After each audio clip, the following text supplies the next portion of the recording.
ज्ञान रस YouTube channel पर आपका स्वागत है। आज प्रस्तुत है निर्मल वर्मा द्वारा रचित कहानी परिंदे का वाचन। यह कहानी निर्मल वर्मा के कहानी संग्रह परिंदे में संकलित है।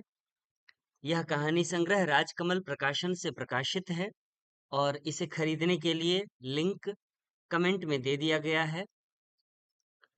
यह पुस्तक समर्पित है अपने लिए जो अब नहीं है। इस कहानी संग्रह में ये कहानियां हैं संकलित, जिनमें से परिंदे का वाचन करना है हमें। तो बढ़ते हैं कहानी की ओर। परिंदे। यह उद्धरण दिया हुआ है कैथरीन मैन्सफील्ड का कहानी की शुरुआत में। Can we do nothing for the dead? And for a long time the answer had been nothing. अंधेरे गलियारे में चलते हुए लतिका ठिठक गई। दीवार का सहारा लेकर उसने लैंप की बत्ती बढ़ा दी। सीढ़ियों पर उसकी छाया एक बेडौल कटी-फटी आकृति खींचने लगी। 7 नंबर कमरे से लड़कियों की बातचीत और हंसी-ठहाकों का स्वर अभी तक आ रहा था। लतिका ने दरवाजा खटखटाया। शोर अचानक बंद हो गया। कौन है? लतिका चुप खड़ी रही। कमरे में कुछ देर तक घुसर-पुसर होती रही, फिर दरवाजे की चिटखनी के खुलने का स्वर आया। लतिका कमरे की देहरी से कुछ आगे बढ़ी। लैंप की झपकती लौ में लड़कियों के चेहरे सिनेमा के पर्दे पर ठहरे हुए क्लोजअप की भांति उभरने लगे। कमरे में अंधेरा क्यों कर रखा है? लतिका के स्वर में हल्की सी झिड़की का आभास था। लैंप में तेल ही खत्म हो गया मैडम। यह सुधा का कमरा था, इसलिए उसे ही उत्तर देना पड़ा। हॉस्टल में शायद वह सबसे अधिक लोकप्रिय थी। हॉस्टल में वह शायद सबसे अधिक लोकप्रिय थी, क्योंकि सदा छुट्टी के समय या रात को डिनर के बाद आसपास के कमरों में रहने वाली लड़कियों का जमघट उसी के कमरे में लग जाता था। देर तक गपशप हंसी मजाक चलता रहता। तेल के लिए करीमुद्दीन से क्यों नहीं कहा? कितनी बार कहा मैडम, लेकिन उसे याद रहे तब तो। कमरे में हंसी की फुहार एक कोने से दूसरे कोने तक फैल गई। लतिका के कमरे में आने से अनुशासन की जो घुटन घिर आई थी, वह अचानक बह गई। करीमुद्दीन हॉस्टल का नौकर था। उसके आलस और काम में टाल-मटोल करने के किस्से हॉस्टल की लड़कियों में पीढ़ी दर पीढ़ी चले आते थे। लतिका को हठात कुछ स्मरण हो आया। अंधेरे में लैंप घुमाते हुए चारों ओर निगाहें दौड़ाईं।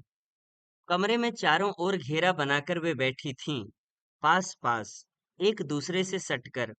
सबके चेहरे परिचित थे, किंतु लैंप के पीले मध्यम प्रकाश में मानो कुछ बदल गया था, या जैसे वह उन्हें पहली बार देख रही थी।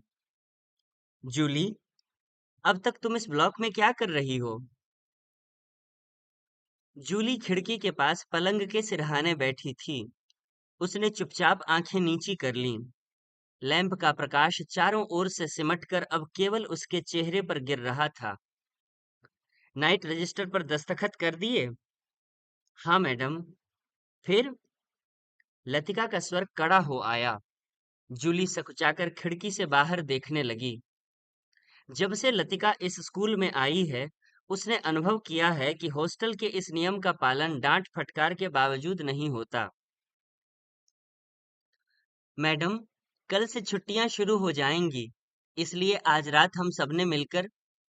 और सुधा पूरी बात न कहकर हेमंती की ओर देखते हुए मुस्कुराने लगी। हेमंती के गाने का प्रोग्राम है, आप भी कुछ देर बैठिए ना। लतिका को उलझन मालूम हुई। इस समय यहाँ आकर उसने इनके मजे को किरकिरा कर दिया।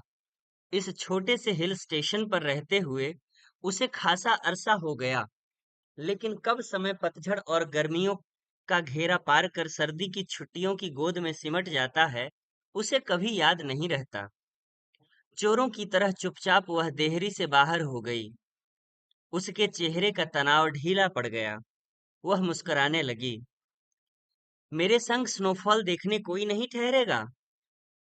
मैडम, छुट्टियों में क्या आप घर नहीं जा रही हैं? सब लड़कियों की आंखें उस पर जम गईं। अभी कुछ पक्का नहीं है। I love the snowfall. Latika को लगा कि यही बात उसने पिछले साल भी कही थी, और शायद पिछले से पिछले साल भी।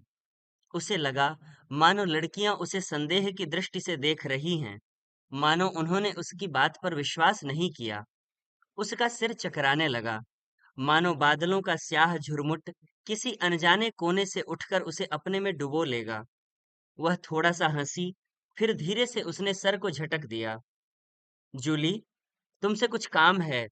अपने ब्लॉक में जाने से पहले मुझसे मिल लेना। Well, good night.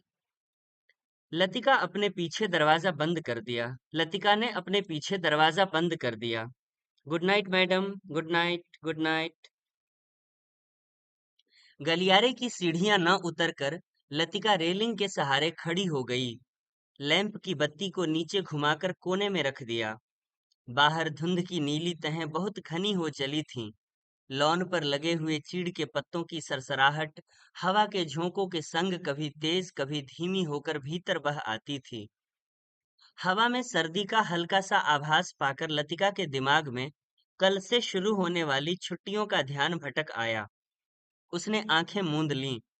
उसे लगा कि जैसे उसकी टांगें बांस की लकड़ियों की तरह उसके शरीर से बंधी हैं, जिसकी गांठें धीरे धीरे खुलती जा रही हैं। सिर की चकराहट अभी मिटी नहीं थी, मगर अब जैसे वह भीतर न होकर बाहर फैली हुई धुंध का हिस्सा बन गई थी। सीढ़ियों पर बातचीत का स्वर सुनकर लतिका जैसे सोते से जगी। शॉल को कंधों पर समेटा और लैंप उठा लिया। डॉक्टर मुखर्जी मिस्टर ह्यूबर्ट के संग एक अंग्रेजी धुन गुनगुनाते हुए ऊपर आ रहे थे। सीढ़ियों पर अंधेरा था और ह्यूबर्ट को बार बार अपनी छड़ी से रास्ता टटोलना पड़ता था। लतिका ने दो चार सीढ़ियां उतरकर लैंप को नीचे झुका दिया। Good evening doctor. Good evening mister Hubert. Thank you miss Latika. Hubert के स्वर में कृतज्ञता का भाव था। सीढ़ियां चढ़ने से उनकी सांस तेज हो रही थी और वह दीवार से लगे हुए हाँफ रहे थे। लैंप की रोशनी में उनके चेहरे का पीलापन कुछ तांबे के रंग जैसा हो गया था। यहाँ अकेली क्या कर रही हो मिस लतिका? डॉक्टर ने होठों के भीतर से सीटी बजाई। चेकिंग करके लौट रही थी। आज इस वक्त ऊपर कैसे आना हुआ मिस्टर ह्यूबर्ट? ह्यूबर्ट ने मुस्कुराकर अपनी छड़ी डॉक्टर के कंधों से छुला दी। इनसे पूछो, यही मुझे जबरदस्ती घसीट लाए हैं। मिस लतिका, हम आपको निमंत्रण देने आ रहे थे। आज रात मेरे कमरे में एक छोटा सा कंसर्ट होगा, जिसमें मिस्टर ह्यूबर्ट शोपा और चाइकोव्स्की के कंपोजिशन बजाएंगे, और फिर क्रीम कॉफी पी जाएगी। और उसके बाद अगर समय रहा तो पिछले साल हमने जो गुनाह किए हैं उन्हें हम सब मिलकर कन्फेस करेंगे। डॉक्टर मुखर्जी के चेहरे पर भारी मुस्कान खेल गई। डॉक्टर, मुझे माफ करें, मेरी तबीयत कुछ ठीक नहीं है। चलिए, ये ठीक रहा। फिर तो आप वैसे भी मेरे पास आती। डॉक्टर ने धीरे से लतिका के कंधों को पकड़कर अपने कमरे की तरफ मोड़ दिया। डॉक्टर मुखर्जी का कमरा ब्लॉक के दूसरे सिरे पर छत से जुड़ा हुआ था। वह आधे बर्मी थे, जिसके चिन्ह उनकी थोड़ी दबी हुई नाक और छोटी छोटी चंचल आंखों से स्पष्ट थे। बर्मा पर जापानियों का आक्रमण होने के बाद वह इस छोटे से पहाड़ी शहर में आ बसे थे। प्राइवेट प्रैक्टिस के अलावा वह कॉन्वेंट स्कूल में हाइजीन फिजियोलॉजी भी पढ़ाया करते थे, और इसलिए उनको स्कूल के हॉस्टल में ही एक कमरा रहने के लिए दे दिया गया था। कुछ लोगों का कहना था कि बर्मा से आते हुए रास्ते में उनकी पत्नी की मृत्यु हो गई, लेकिन इस संबंध में निश्चित रूप से कुछ नहीं कहा जा सकता, क्योंकि डॉक्टर स्वयं कभी अपनी पत्नी की चर्चा नहीं करते। बातों के दौरान डॉक्टर अक्सर कहा करते हैं, मरने से पहले मैं एक दफा बर्मा जरूर जाऊंगा। और तब एक क्षण के लिए उनकी आंखों में एक नमी सी छा जाती। लतिका चाहने पर भी उनसे कुछ पूछ नहीं पाती। उसे लगता कि डॉक्टर नहीं चाहते कि कोई अतीत के संबंध में उनसे कुछ भी पूछे या सहानुभूति दिखलाए।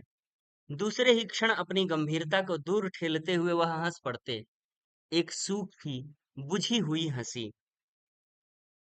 होम सिकनेस एक ऐसी बीमारी है जिसका इलाज किसी डॉक्टर के पास नहीं है। छत पर मेज कुर्सियां डाल दी गईं और भीतर कमरे में परकोलेटर में कॉफी का पानी चढ़ा दिया गया। सुना है अगले 2-3 वर्षों में यहाँ पर बिजली का इंतजाम हो जाएगा, डॉक्टर ने स्प्रिट लैंप जलाते हुए कहा। यह बात तो पिछले 10 सालों से सुनने में आ रही है। अंग्रेजों ने भी कोई लंबी चौड़ी स्कीम बनाई थी, पता नहीं उसका क्या हुआ, ह्यूबर्ट ने कहा। वह आराम कुर्सी पर लेटा हुआ बाहर लॉन की ओर देख रहा था। लतिका कमरे से 2 मोमबत्तियां ले आई, मेज के दोनों सिरों पर टिकाकर उन्हें जला दिया। छत का अंधेरा मोमबत्ती की फीकी रोशनी के इर्द गिर्द सिमटने लगा। एक घनी नीरवता चारों ओर घिरने लगी। हवा में चीड़ के वृक्षों की साएं साएं दूर तक फैली पहाड़ियों और घाटियों में सीटियों की गूंज सी छोड़ती जा रही थी। इस बार शायद बर्फ जल्दी गिरेगी। अभी से हवा में एक सर्द खुश्की सी महसूस हो रही है, होने लगी है। डॉक्टर का सिगार अंधेरे में लाल बिंदी सा चमक रहा था। पता नहीं मिस वुड को स्पेशल सर्विस का गोरख धंधा क्यों पसंद आता है। छुट्टियों में घर जाने से पहले क्या यह जरूरी है कि लड़कियां फादर एलमंड का सरमन सुने? ह्यूबर्ट ने कहा। पिछले 5 साल से मैं सुनता आ रहा हूँ, फादर एलमंड के सरमन में कहीं हेर फेर नहीं होता। डॉक्टर को फादर एलमंड एक आंख नहीं सुहाते थे। लतिका कुर्सी पर आगे झुककर प्यालों में कॉफी उड़ेलने लगी। हर साल स्कूल बंद होने के दिन यही 2 प्रोग्राम होते हैं, चैपल में स्पेशल सर्विस और उसके बाद दिन में पिकनिक। लतिका को पहला साल याद आया जब डॉक्टर के संग पिकनिक के बाद वह क्लब गई थी। डॉक्टर बार में बैठे थे। बाल रूम कुमाऊं रेजिमेंट के अफसर बॉल रूम कुमाऊं रेजिमेंट के अफसरों से भरा हुआ था। कुछ देर तक बिलियर्ड का खेल देखने के बाद जब वह वापस बार की ओर आ रहे थे, तब उसने दाईं ओर क्लब की लाइब्रेरी में देखा, मगर उसी समय डॉक्टर मुखर्जी पीछे से आ गए थे। मिस लतिका, यह मेजर गिरीश नेगी हैं। बिलियर्ड रूम से आते हुए हंसी ठहाकों के बीच वह नाम दब सा गया था। वह किसी किताब के बीच में उंगली रखकर लाइब्रेरी की खिड़की से बाहर देख रहा था। Hello doctor. Hello doctor. वह पीछे मुड़ा। तब उस क्षण न जाने क्यों लतिका का हाथ कांप गया और कॉफी की कुछ गर्म बूंदें उसकी साड़ी पर छलक आईं। अंधेरे में किसी ने नहीं देखा कि लतिका के चेहरे पर एक उनींदा रीतापन घिर आया है। हवा के झोंके से मोमबत्तियों की लौ फड़कने लगी। छत से भी ऊंची काठ गोदाम जाने वाली सड़क पर यूपी रोडवेज की आखिरी बस डाक लेकर जा रही थी। बस की हेडलाइट्स में आसपास की फैली हुई झाड़ियों की छायाएं घर की दीवार पर सरकती हुई गायब होने लगी। मिस लतिका, आप इस साल भी छुट्टियों में यहीं रहेंगी? डॉक्टर ने पूछा। डॉक्टर का सवाल हवा में टंगा रहा। उसी क्षण पियानो पर शोपा का नॉकटर्न ह्यूबर्ट की उंगलियों के नीचे से फिसलता हुआ धीरे धीरे छत के अंधेरे में घुलने लगा, मानो जल पर कोमल स्वप्निल उर्मियां भंवरों का झिलमिलाता जाल बुनती हुई दूर दूर किनारों तक फैलती जा रही हों। लतिका को लगा कि जैसे कहीं बहुत दूर बर्फ की चोटियों से परिंदों के झुंड नीचे अनजान देशों की ओर उड़े जा रहे हैं। इन दिनों अक्सर उसने अपने कमरे की खिड़की से उन्हें देखा है। धागे में बंधे चमकीले लट्टुओं की तरह वे एक लंबी टेढ़ी मेढ़ी कतार में उड़े जाते हैं, पहाड़ों की सुनसान नीरवता से परे, उन विचित्र शहरों की ओर जहां शायद वह कभी नहीं जाएगी। लतिका आर्म चेयर पर ऊँघने लगी। डॉक्टर मुखर्जी का सिगार अंधेरे में चुपचाप जल रहा था। डॉक्टर को आश्चर्य हुआ कि लतिका न जाने क्या सोच रही है, और लतिका सोच रही थी, क्या वह बूढ़ी होती जा रही है? उसके सामने स्कूल की प्रिंसिपल मिस वुड का चेहरा घूम गया। पोपला मुंह, आंखों के नीचे झूलती हुई मांस की थैलियां, जरा जरा सी बात पर चिढ़ जाना, कर्कश आवाज में चीखना, सब उसे ओल्ड मेड कहकर पुकारते हैं। कुछ वर्षों बाद वह भी हूबहू वैसी बन जाएगी। लतिका के समूचे शरीर में झुरझुरी सी दौड़ गई, मानो अनजाने में उसने किसी गलीज वस्तु को छू लिया हो। उसे याद आया, कुछ महीने पहले अचानक उसे ह्यूबर्ट का प्रेम पत्र मिला था। भावुक, याचना से भरा हुआ पत्र, जिसमें उसने न जाने क्या कुछ लिखा था, जो कभी उसकी समझ में नहीं आया। उसे ह्यूबर्ट की इस बचकाना हरकत पर हंसी आई थी, किंतु भीतर ही भीतर प्रसन्नता भी हुई थी। उसकी उम्र अभी बीती नहीं है। अब भी वह दूसरों को अपनी ओर आकर्षित कर सकती है। ह्यूबर्ट का पत्र पढ़कर उसे क्रोध नहीं आया, आई थी केवल ममता। वह चाहती तो उसकी गलतफहमी को दूर करने में देर न लगती, किंतु कोई शक्ति उसे रोके रहती है। उसके कारण अपने पर विश्वास रहता है। अपने सुख का भ्रम मानो ह्यूबर्ट की गलतफहमी से जुड़ा है।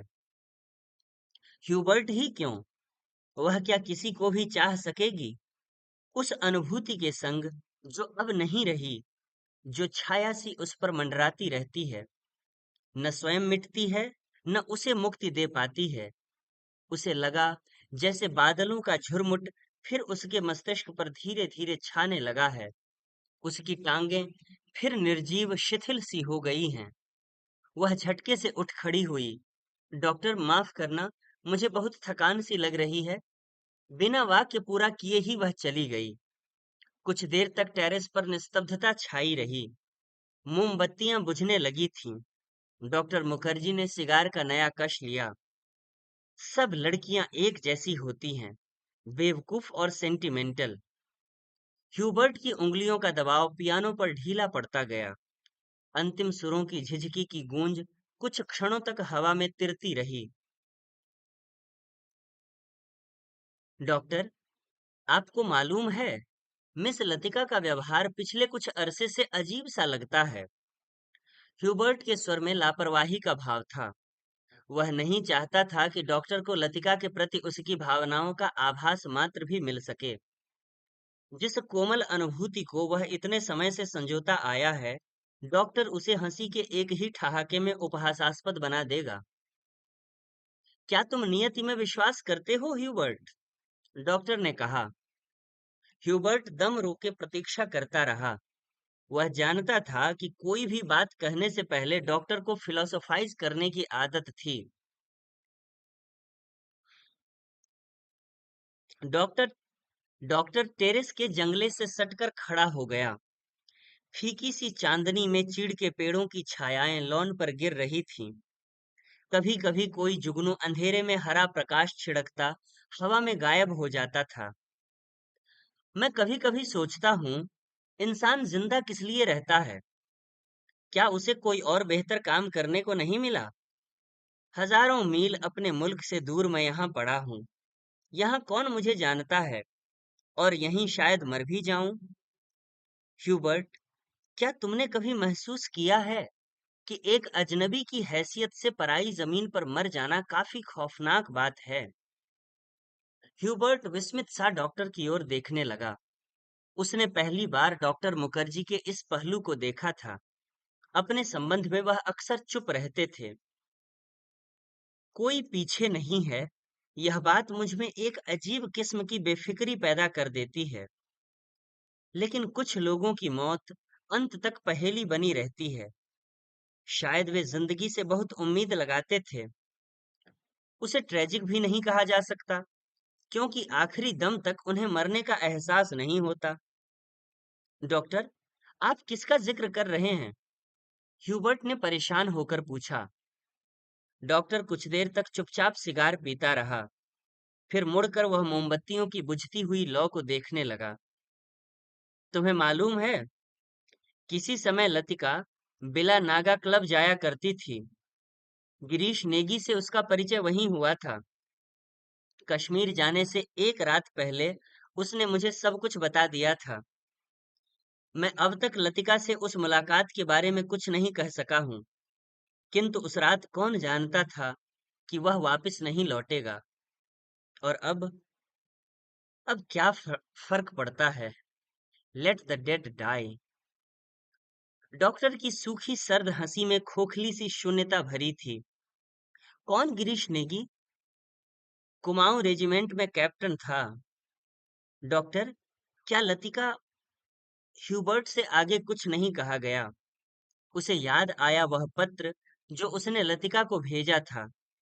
कितना अर्थहीन और उपहासास्पद, जैसे उसका एक एक शब्द उसके दिल को कचोट रहा हो। उसने धीरे से पियानो पर सिर टिका लिया। लतिका ने उसे क्यों नहीं बताया? क्या वह इसके योग्य भी नहीं था? लतिका, वह तो बच्ची है पागल। मरने वाले के संग खुद थोड़े ही मरा जाता है। कुछ देर चुप रहकर डॉक्टर ने अपने प्रश्न को फिर दोहराया। लेकिन ह्यूबर्ट, क्या तुम नियति पर विश्वास करते हो? हवा के हल्के झोंके से मोमबत्तियां एक बार प्रज्वलित होकर बुझ गईं। टेरेस पर ह्यूबर्ट और डॉक्टर अंधेरे में एक दूसरे का चेहरा नहीं देख पा रहे थे, फिर भी वे एक दूसरे की ओर देख रहे थे। कॉन्वेंट स्कूल से कुछ दूर मैदानों में बहते पहाड़ी नाले का स्वर आ रहा था। जब बहुत देर बाद कुमाऊं रेजिमेंट सेंटर का बिगुल सुनाई दिया, तो ह्यूबर्ट हड़बड़ाकर खड़ा हो गया। अच्छा, चलता हूँ doctor. Good night. Good night Hubert. मुझे माफ करना, मैं सिगार खत्म करके उठूंगा। सुबह बदली छाई थी। लतिका के खिड़की खोलते ही धुंध का गुब्बारा सा भीतर घुस आया, जैसे रात भर दीवार के सहारे सर्दी में ठिठुरता हुआ वह भीतर आने की प्रतीक्षा कर रहा हो। स्कूल से ऊपर चैपल जाने वाली सड़क बादलों में छिप गई थी। केवल चैपल का क्रॉस धुंध के पर्दे पर एक दूसरे को काटती हुई पेंसिल की रेखाओं सा दिखाई दे जाता था। लतिका ने खिड़की से आंखें हटाई तो देखा कि करीमुद्दीन चाय की ट्रे लिए खड़ा है। करीमुद्दीन मिलिट्री में अर्दली रह चुका था, इसलिए ट्रे मेज पर रखकर अटेंशन की मुद्रा में खड़ा हो गया। लतिका झटके से उठ बैठी। सुबह से आलस करके कितनी बार जागकर वह सो चुकी है। अपनी खिसियाहट मिटाने के लिए लतिका ने कहा, बड़ी सर्दी है आज, बिस्तर छोड़ने को जी नहीं चाहता। अजी मेम साहब, अभी क्या सर्दी आई है? बड़े दिनों में देखना कैसे दांत कटकटाते हैं। और करीमुद्दीन अपने हाथों को बगलों में डाले हुए इस तरह सिकुड़ गया, जैसे उन दिनों की कल्पना मात्र से उसे जाड़ा लगना शुरू हो गया हो। गंजे सिर पर दोनों तरफ के उसके बाल हिजाब लगाने से कत्थई रंग के भूरे हो गए थे। बात चाहे किसी विषय पर हो रही हो, वह हमेशा खींच तान कर उसे ऐसे क्षेत्र में घसीट लाता था जहां वह बेझिझक अपने विचारों को प्रकट कर सके। एक दफा तो यहाँ इतनी बर्फ गिरी थी, एक दफा तो लगातार इतनी बर्फ गिरी थी कि भुवाली से लेकर डाक बंगले तक सारी सड़कें जाम हो गईं। इतनी बर्फ थी मेम साहब कि पेड़ों की टहनियां तक सिकुड़कर तनों से लिपट गई थीं, बिल्कुल ऐसे। और करीमुद्दीन नीचे झुककर मुर्गा सा बन गया। कब की बात है? लतिका ने पूछा। अब यह तो जोड़ हिसाब करके ही पता चलेगा मेम साहब, लेकिन इतना याद है कि उस वक्त अंग्रेज बहादुर यहीं थे। कंटोनमेंट की इमारत पर कौमी झंडा नहीं लगा था। बड़े जब्बर थे ये अंग्रेज। 2 घंटों में ही सारी सड़कें साफ करवा दी। उन दिनों एक सीटी बजाते ही 50 घोड़े वाले जमा हो जाते थे।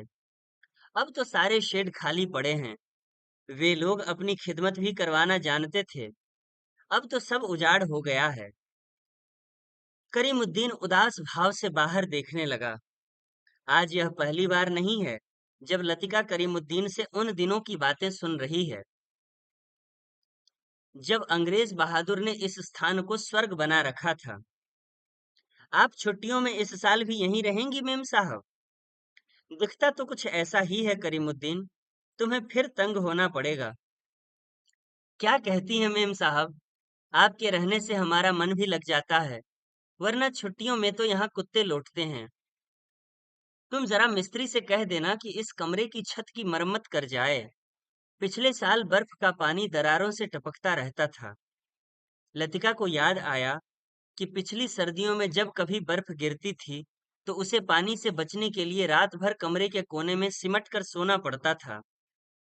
करीमुद्दीन चाय की ट्रे उठाता हुआ बोला, ह्यूबर्ट ह्यूबर्ट साहब तो शायद कल ही चले जाएं। कल रात उनकी तबीयत फिर खराब हो गई। आधी रात के वक्त मुझे जगाने आए थे। कहते थे, छाती में तकलीफ है। उन्हें यह मौसम नहीं रास आता। कह रहे थे, लड़कियों की बस में वह भी कल ही चले जाएंगे। करीमुद्दीन दरवाजा बंद करके चला गया। लतिका की इच्छा हुई कि वह ह्यूबर्ट के कमरे में जाकर उनकी तबीयत की पूछताछ कर आए, किंतु फिर न जाने क्यों स्लीपर पैरों में टंगे रहे और वह खिड़की के बाहर बादलों को उड़ता हुआ देखती रही। ह्यूबर्ट का चेहरा जब उसे देखकर सहमा सा दयनीय हो जाता है, तब लगता है कि वह अपनी मूक निरीह याचना में उसे कोस रहा है। न वह उसकी गलतफहमी को दूर करने का प्रयत्न कर पाती है, न उसे अपनी विवशता की सफाई देने का साहस होता है। उसे लगता है कि इस जाले से बाहर निकलने के लिए वह धागे के जिस सिरे को पकड़ती है, वह खुद एक गांठ बनकर रह जाता है। बाहर बूंदाबांदी होने लगी थी। कमरे की टीन की छत खट खट बोलने लगी। लतिका पलंग से उठ खड़ी हुई, बिस्तर को तहाकर बिछाया, फिर पैरों में स्लीपरों को घसीटते हुए वह बड़े आईने तक आई और उसके सामने स्टूल पर बैठकर बालों को खोलने लगी। किंतु कुछ देर तक कंघी बालों में ही उलझी रही और वह गुमसुम हो शीशे में अपना चेहरा ताकती रही। करीमुद्दीन को यह कहना याद ही नहीं रहा कि धीरे धीरे आग जलाने की लकड़ियां जमा कर ले। इन दिनों सस्ते दामों पर सूखी लकड़ियां मिल जाती हैं। पिछले साल तो कमरा धुएं से भर जाता था, जिसके कारण कपकपाते जाड़े में भी उसे खिड़की खोल कर ही सोना पड़ता था। आईने में लतिका ने अपना चेहरा देखा। वह मुस्कुरा रही थी। पिछले साल अपने कमरे की सीलन और ठंड से बचने के लिए कभी-कभी वह मिस वुड के खाली कमरे में चोरी चुपके सोने चली जाया करती थी। मिस वुड का कमरा बिना आग के भी गर्म रहता था। उनके गदोले सोफे पर लेटते ही आंख लग जाती थी। कमरा छुट्टियों में खाली पड़ा रहता है, किंतु मिस वुड से इतना नहीं होता कि 2 महीनों के लिए उसके हवाले कर जाएं। हर साल कमरे में ताला ठोंक जाती हैं। वह तो पिछले साल गुसल खाने में भीतर की सांकल देना भूल गई थी, जिसे लतिका चोर दरवाजे के रूप में इस्तेमाल करती रही थी। पहले साल अकेले में उसे बड़ा डर सा लगता था। छुट्टियों में सारे स्कूल और हॉस्टल के कमरे साए साए करने लगते हैं। डर के मारे उसे जब कभी नींद नहीं आती थी, तब वह करीमुद्दीन को रात में देर तक बातों में उलझाए रखती। बातों में जब खोई सी वह सो जाती, तब करीमुद्दीन चुपचाप लैंप बुझाकर चला जाता। कभी-कभी बीमारी का बहाना करके वह डॉक्टर को बुलावा भेजती थी और बाद में बहुत जिद करके दूसरे कमरे में उनका बिस्तर लगवा देती। लतिका ने कंघे से बालों का गुच्छा निकाला और उसे बाहर फेंकने के लिए वह खिड़की के पास आ खड़ी हुई। बाहर छत की ढलान से बारिश के जल की मोटी सी धार बराबर लॉन पर गिर रही थी। मेघाच्छन्न आकाश में सरकते हुए बादलों के पीछे पहाड़ियों के झुंड कभी उभर आते थे, कभी छिप जाते थे, मानो चलती हुई ट्रेन से कोई उन्हें देख रहा हो। लतिका ने खिड़की से सिर बाहर निकाल लिया। हवा के झोंके से उसकी आंखें झिप गईं। उसे जितने काम याद आते हैं, उतना ही आलस घना होता जाता है। बस की सीटें रिजर्व करवाने के लिए चपरासी को रुपए देने हैं। जो सामान हॉस्टल की लड़कियां पीछे छोड़े जा रही हैं, उन्हें गोदाम में रखवाना होगा। कभी-कभी तो छोटी क्लास की लड़कियों के साथ पैकिंग करवाने के काम में भी उसे हाथ बटाना पड़ता था। वह इन कामों से ऊबती नहीं। धीरे-धीरे सब निपट जाते हैं। कोई गलती इधर-उधर रह जाती है, सो बाद में सुधर जाती है। हर काम में किचकिच रहती है, परेशानी और दिक्कत होती है, किंतु देर सवेर इससे छुटकारा मिल ही जाता है। किंतु जब लड़कियों की आखिरी बस चली जाती है, तब मन उचाट सा हो जाता है। खाली कॉरिडोर में घूमती हुई वह कभी इस कमरे में जाती है और कभी उसमें। वह नहीं जान पाती कि अपने से क्या करे। दिल कहीं भी टिक नहीं पाता, हमेशा भटका भटका सा रहता है। इस सब के बावजूद जब कोई सहज भाव से पूछ बैठता है, मिस लतिका, छुट्टियों में आप घर नहीं जा रही, तब वह क्या कहे? Ding dong ding. Special service के लिए स्कूल चैपल के घंटे बजने लगे थे। लतिका ने अपना सिर खिड़की के भीतर कर लिया। उसने झटपट साड़ी उतारी और पेटीकोट में ही कंधे पर तौलिया डाले गुसल खाने में घुस गई। Left right left left. Cantonment जाने वाली पक्की सड़क पर चार चार की पंक्ति में कुमाऊं रेजिमेंट के सिपाहियों की एक टुकड़ी मार्च कर रही थी। फौजी बूटों की भारी खुरदरी आवाजें स्कूल चैपल की दीवारों से टकराकर भीतर प्रेयर हॉल में गूंज रही थीं। Blessed are the meek. Father Elmond एक एक शब्द चबाते हुए खंखारते स्वर में सरमन ऑफ द माउंट पढ़ रहे थे। ईसा मसीह की मूर्ति के नीचे कैंडलब्रियम के कैंडलब्रियम के दोनों ओर मोमबत्तियां जल रही थीं, जिनका प्रकाश आगे बेंचों पर बैठी हुई लड़कियों पर पड़ रहा था।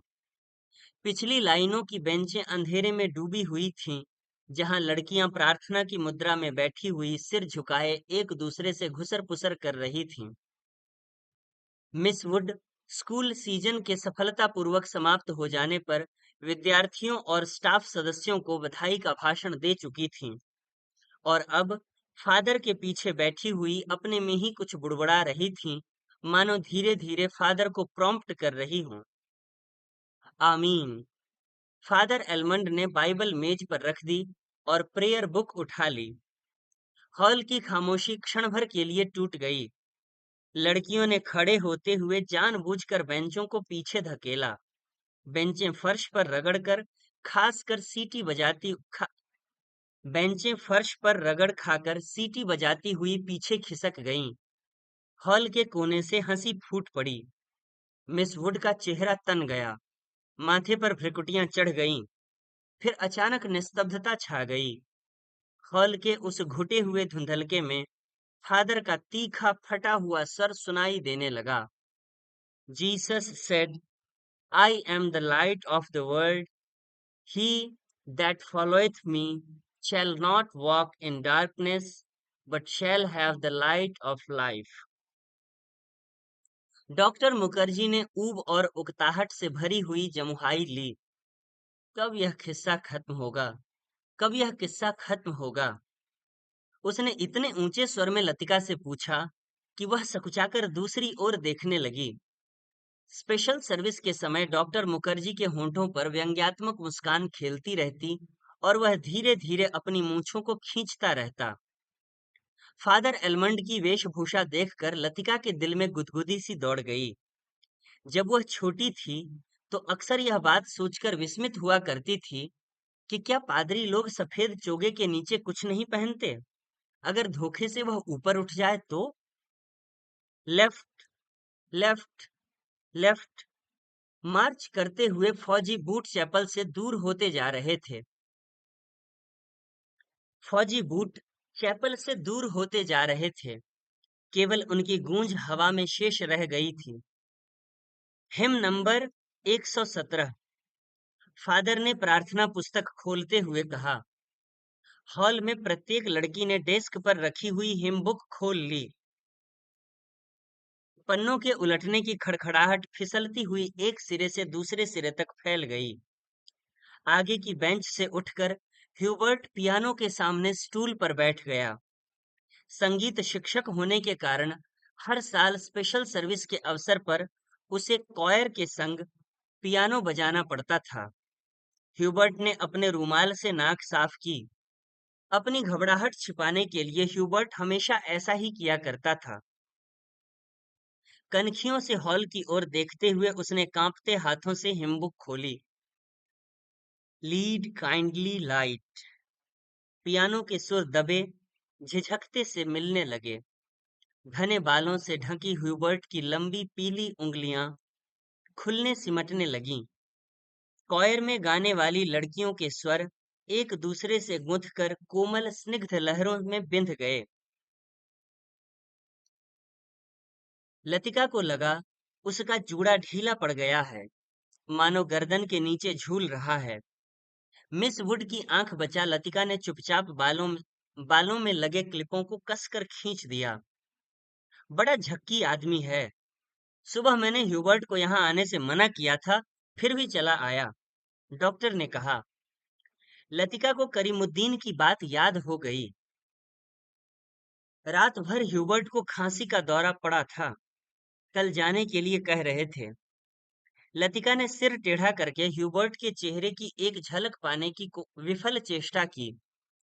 इतने पीछे से कुछ भी देख पाना असंभव था। पियानो पर झुका हुआ केवल ह्यूबर्ट का सिर दिखाई देता था। Lead kindly light. संगीत के सुर मानो एक ऊंची पहाड़ी पर चढ़कर हाँफती हुई सांसों को आकाश की अबाध शून्यता में बिखेरते हुए नीचे उतर रहे हैं। बारिश की मुलायम धूप चैपल के लंबे चौकोर शीशों पर झलमला रही है, जिसकी एक महीन चमकीली रेखा ईसा मसीह की प्रतिमा पर तिरछी होकर गिर रही है। मोमबत्तियों का धुआं धूप में नीली सी लकीर खींचता हुआ हवा में तिरने लगा है। पियानो के क्षणिक पोज में लतिका को पत्तों का परिचित मरमर कहीं दूर अनजानी दिशा से आता हुआ सुनाई दे जाता है। एक क्षण के लिए उसे भ्रम हुआ कि चैपल का फीका सा अंधेरा उस छोटे से प्रेयर हॉल के चारों कोनों से सिमटता हुआ उसके आसपास घिर आया है, मानो कोई उसकी आंखों पर पट्टी बांधकर उसे यहाँ तक ले आया हो और अचानक उसकी आंखें खोल दी हों। उसे लगा कि जैसे मोमबत्तियों के धूमिल आलोक में कुछ भी ठोस, वास्तविक न रहा हो। चैपल की छत, दीवारें, डेस्क पर रखा हुआ डॉक्टर का सुघड़ सुडौल हाथ और पियानो के सुर अतीत की धुंध को भेदते हुए स्वयं उस धुंध का भाग बनते जा रहे हों। एक पगली सी स्मृति, एक उद्भ्रांत भावना, चैपल के शीशों के परे पहाड़ी सूखी चैपल के शीशों के परे पहाड़ी सूखी हवा में झुकी हुई वीपिंग विलोज की कांपती टहनियां, पैरों के तले चीड़ के पत्तों की धीमी सी चिर परिचित खड़खड़। वहीं पर गिरीश एक हाथ में मिलिट्री खाकी हैट लिए खड़ा है, चौड़े उठे हुए सबल कंधे। अपना सिर वहां टिका दो तो जैसे सिमट कर खो जाएगा। चार्ल्स बोयर, यह नाम उसने रखा था। वह झेंप कर हंसने लगता। तुम्हें आर्मी में किसने चुन लिया? मेजर बन गए हो, लेकिन लड़कियों से भी गए बीते हो।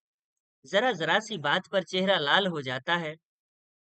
यह सब कहती नहीं, सिर्फ सोचती भर थी। सोचा था कभी कहूंगी, वह कभी कभी नहीं आया। बुरुस, बुरुस का लाल फूल लाए हो ना? झूठे। खाकी कमीज के जिस जेब पर बैज चिपके थे, उसमें से मुसा हुआ बुरुस का फूल निकल आया। छिः, सारा मुरझा गया। अभी खिला कहाँ है? How clumsy. उसके बालों में गिरीश का हाथ उलझ रहा है। फूल कहीं टिक नहीं पाता। फिर उसे क्लिप को नीचे फंसाकर उसने कहा, देखो। वह मुड़ी और इससे पहले कि वह कुछ कह पाती, गिरीश ने अपना मिलिट्री का हैट धप से उसके सिर पर रख दिया। वह मंत्र मुग्ध सी वैसी ही खड़ी रही। उसके सिर पर गिरीश का हैट है, माथे पर छोटी सी बिंदी है, बिंदी पर उड़ते हुए बाल हैं। गिरीश ने उस बिंदी को अपने होठों से छुआ है। उसने उसके नंगे सिर को अपने दोनों हाथों में समेट लिया है। लतिका, गिरीश ने चिढ़ाते हुए कहा, मैन ईटर ऑफ कुमाऊं। उसका यह नाम गिरीश ने उसे चिढ़ाने के लिए रखा था। वह हंसने लगी। लतिका, सुनो। गिरीश का स्वर कैसा हो गया था?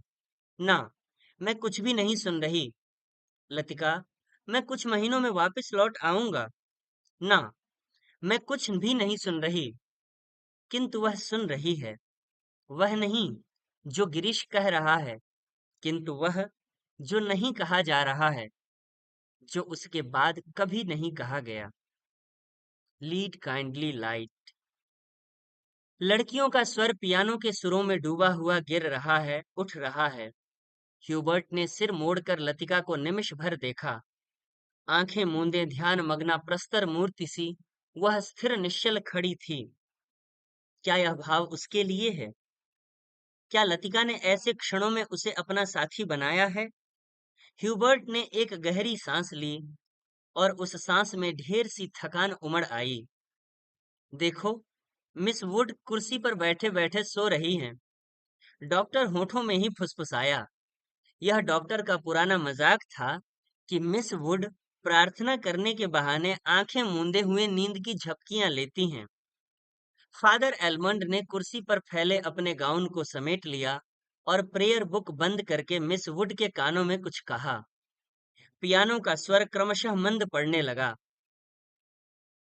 ह्यूबर्ट की उंगलियां ह्यूबर्ट की अंगुलियां ढीली पड़ने लगीं। सर्विस के समाप्त होने से पूर्व मिस वुड ने ऑर्डर पढ़कर सुनाया। बारिश होने की आशंका से आज के कार्यक्रम में कुछ आवश्यक परिवर्तन करने पड़े थे। पिकनिक के लिए झूला देवी के मंदिर जाना संभव नहीं हो सकेगा, इसलिए स्कूल से कुछ दूर मीडोज में ही सब लड़कियां नाश्ते के बाद जमा होंगी।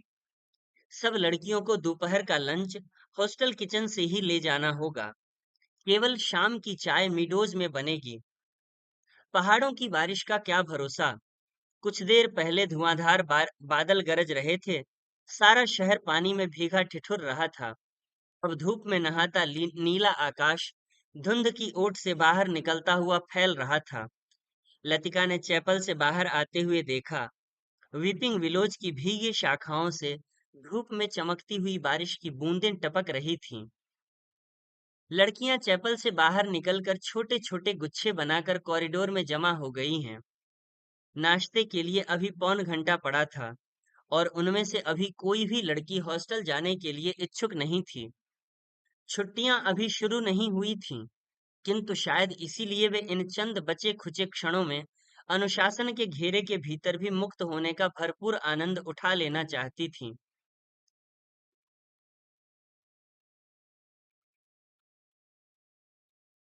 मिस वुड को लड़कियों का यह गुलगपाड़ा अखरा, किंतु फादर एलमंड के सामने वह उन्हें डांट फटकार नहीं सकी।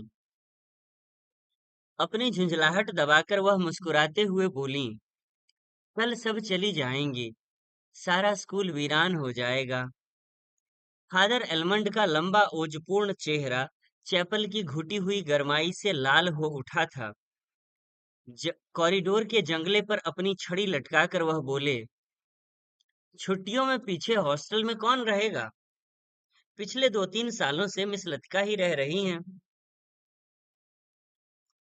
और डॉक्टर मुखर्जी? फादर का ऊपरी होंठ तनिक खिंच आया। डॉक्टर तो सर्दी गर्मी यहीं रहते हैं। मिस वुड ने विस्मय से फादर की ओर देखा। वह समझ नहीं सकी कि फादर ने डॉक्टर का प्रसंग क्यों छेड़ दिया है। डॉक्टर मुखर्जी छुट्टियों में कहीं नहीं जाते? 2 महीने की छुट्टियों में बर्मा जाना काफी कठिन है फादर। मिस वुड हंसने लगी।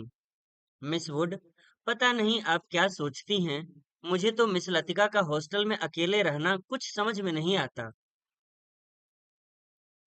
लेकिन फादर, मिस वुड ने कहा, यह तो कॉन्वेंट स्कूल का नियम है कि कोई भी टीचर छुट्टियों में अपने खर्चे पर हॉस्टल में रह सकती है। मैं फिलहाल स्कूल के नियमों की बात नहीं कर रहा। मिस लतिका डॉक्टर के संग यहाँ अकेली ही रह जाएंगी।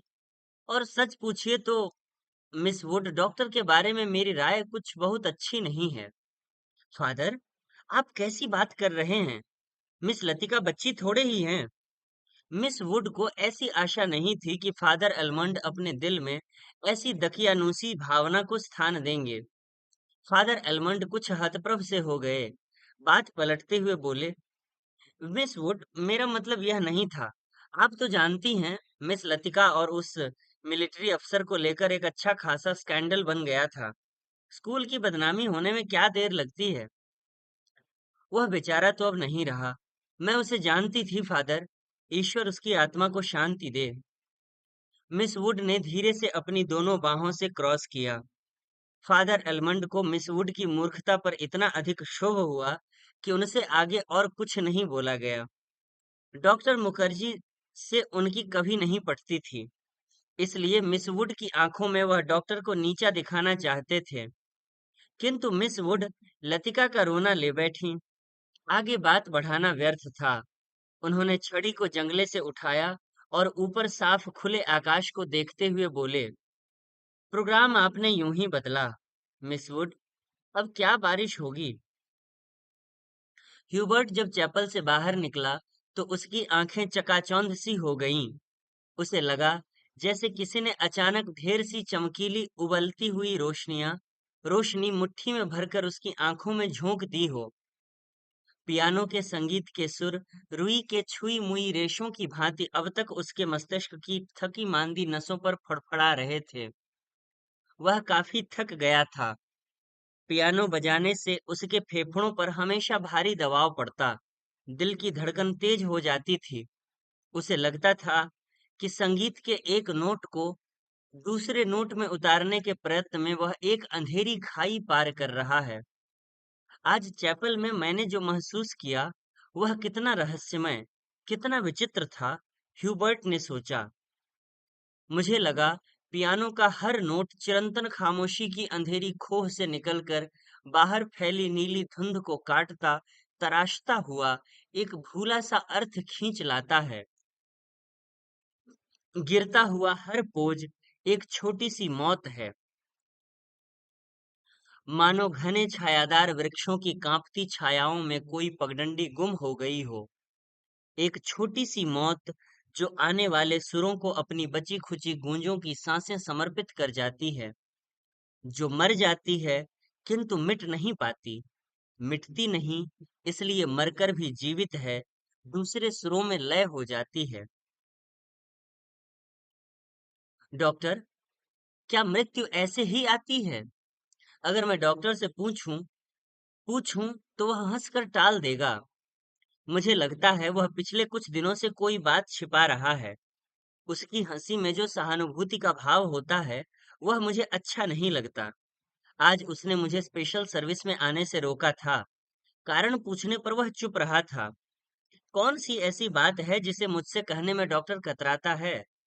शायद मैं शक्की मिजाज होता जा रहा हूँ और बात कुछ भी नहीं है। ह्यूबर्ट ने देखा, लड़कियों की कतार स्कूल से हॉस्टल जाने वाली सड़क पर नीचे उतरती जा रही है। उजली धूप में उनके रंग बिरंगे रिबन, हल्की आसमानी रंग की फ्रॉकें और सफेद पेटियां चमक रही हैं।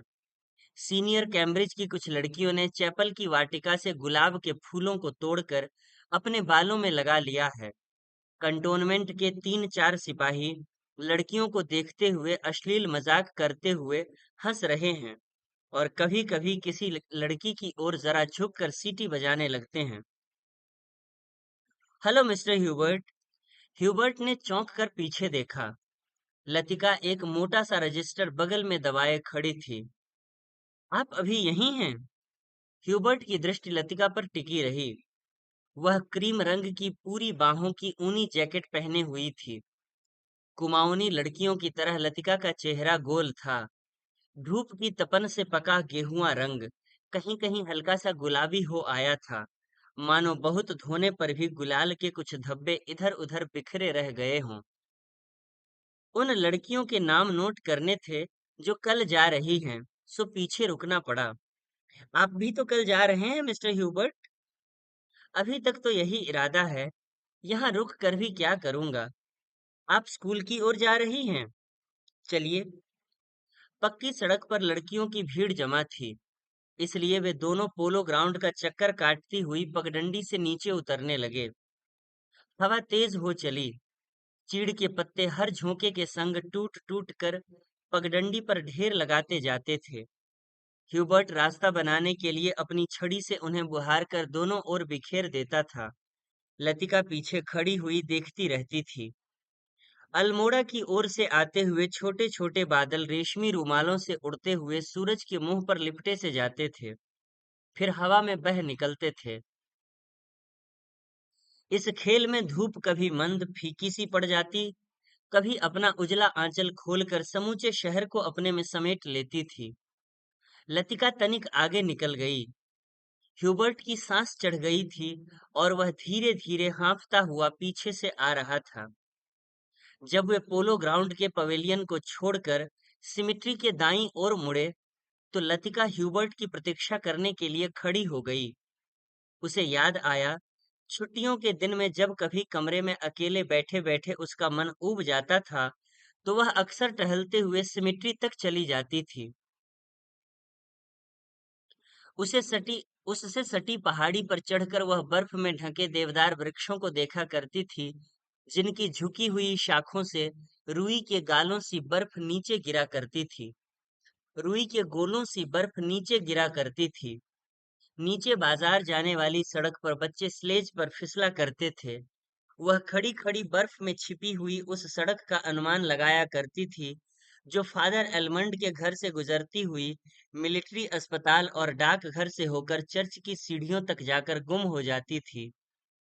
जो मनोरंजन एक दुर्गम पहेली को सुलझाने में होता है, वही लतिका को बर्फ में खोए रास्तों को खोज निकालने में होता था। आप बहुत तेज चलती हैं, मिस लतिका। थकान से ह्यूबर्ट का चेहरा कुम्हला गया था। माथे पर पसीने की बूंदें छलक आई थीं। कल रात आपकी तबीयत क्या कुछ खराब हो गई थी? आपने कैसे जाना? क्या मैं अस्वस्थ दिख रहा हूँ? ह्यूबर्ट के स्वर में हल्की सी खींच का आभास था। सब लोग मेरी सेहत को लेकर क्यों बात शुरू करते हैं? उसने सोचा। नहीं, मुझे तो पता भी नहीं चलता। वह तो सुबह करीमुद्दीन ने बातों ही बातों में जिक्र छेड़ दिया था। लतिका कुछ अप्रतिभ सी हो आई। कोई खास बात नहीं, वही पुराना दर्द शुरू हो गया था। अब बिल्कुल ठीक है। अपने कथन की पुष्टि के लिए ह्यूबर्ट छाती सीधी करके तेज कदम बढ़ाने लगा। डॉक्टर मुखर्जी को दिखलाया था? वह सुबह आए थे। उनकी बात कुछ समझ में नहीं आती। हमेशा दो बातें एक दूसरे से उल्टी कहते हैं। कहते थे कि इस बार मुझे 6-7 महीने की छुट्टी लेकर आराम करना चाहिए, लेकिन अगर मैं ठीक हूं, तो भला इसकी क्या जरूरत है? ह्यूबर्ट के स्वर में व्यथा की छाया लतिका से छिपी न रह सकी। बात को टालते हुए उसने कहा, आप तो नाहक चिंता करते हैं मिस्टर ह्यूबर्ट। आजकल मौसम बदल रहा है, अच्छे भले आदमी तक बीमार हो जाते हैं। ह्यूबर्ट का चेहरा प्रसन्नता से दमकने लगा। उसने लतिका को ध्यान से देखा। वह अपने दिल का संशय मिटाने के लिए निश्चिंत हो जाना चाहता था कि कहीं लतिका उसे केवल दिलासा देने के लिए ही तो झूठ नहीं बोल रही। यही तो मैं सोच रहा था, मिस लतिका। डॉक्टर की सलाह सुनकर तो मैं डर ही गया। भला 6 महीने की छुट्टी लेकर मैं अकेला क्या करूंगा? स्कूल में तो बच्चों के संग मन लगा रहता है। सच पूछो तो दिल्ली में ये 2 महीने की छुट्टियां काटना भी दूभर हो जाता है। मिस्टर ह्यूबर्ट, कल आप दिल्ली जा रहे हैं?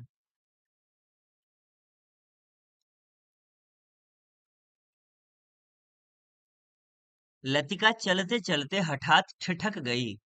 सामने पोलो ग्राउंड फैला था, जिसके दूसरी ओर मिलिट्री की ट्रकें कंटोनमेंट की ओर जा रही थीं।